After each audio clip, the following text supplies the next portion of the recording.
Как настроение? Какое настроение? Настроение.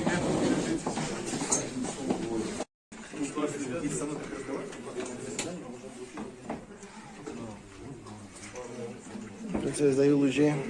Я qo'yildi lajdolat. Nardu qubuchoq.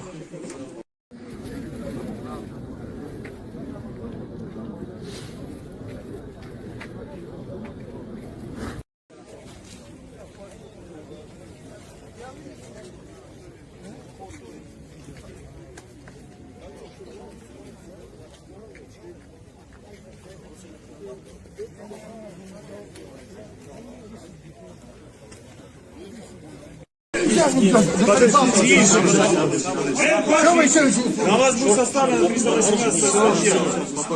Я не успокоюсь, я напишу. Я 20 лет служил, ты этим живешь.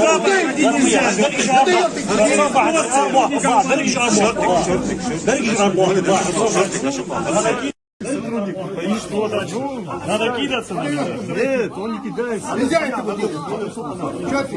Отца у тебя нет, что ли? В сторону отойдите, сюда не подойдешь. Вот скажет. Ты отойди, дай мне посвистывать. А где пристав? Займитесь, пожалуйста, человеком. Почему вы должны заниматься этим? Ты нагнетаешь обстановку. Никто здесь ничего заниматься не должен. Спокойно. Что вы возмущаете? В апелляционном порядке в Ставропольский краевой суд.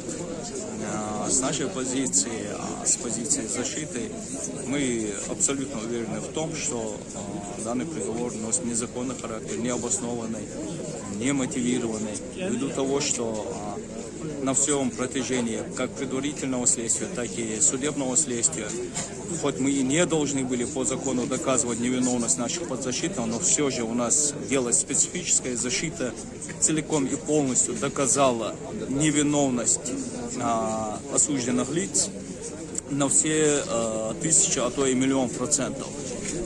Это вы знаете, как равноценно. Вот спичечный коробок, если сравнивать спичечный коробок доказательств обвинения, если сравнить с таким большим грузовиком доказательств, представленных стороной защиты, что имеется в виду в данном случае? Если обвинение ссылается только на 6 свидетелей обвинения, то защита представила свидетелей о невиновности осужденных лиц свыше 120-130 лиц. Если обвинение представило хоть какое-то косвенное видео, да, где и то там ничего не было на тех видео, которые были представлены стороной обвинения, защита представила конкретно видеоматериалы, аудиоматериалы, письменные материалы, соответствующие букве закона, сотни и сотни. То есть в данном случае мы видим абсолютно обвинительный уклон суда, оно и понятно, и даже возмутил тот факт, что судья даже не на месяц не отошел от заявленных сроков, даже месяц меньше не дал. Ровно те сроки, которые были запрошены, те сроки и назначил.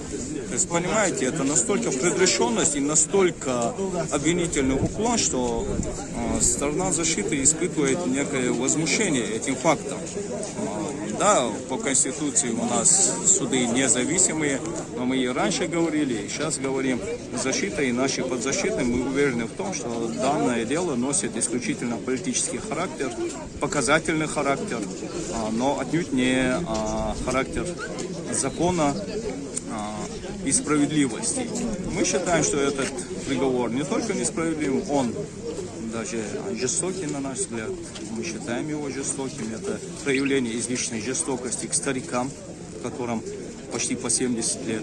Это проявление жестокости, мы считаем, к девушке, к культурному работнику. Она, можно подумать, что она какой-то рецидивист, преступление совершила, чего-то там еще такое. Человек абсолютно культурный работник. Ее сажать в колонии поселения на 7,6 лет, на наш взгляд, это проявление жестокости. Поэтому мы однозначно будем обжаловать в апелляционном порядке. Если в апелляции мы справедливости не добьемся, то опять же мы в конституционном порядке обжалуем, есть и Европейский суд, есть и Верховный суд России. То есть у нас поле для работы достаточно большое, и мы будем работать. Спасибо.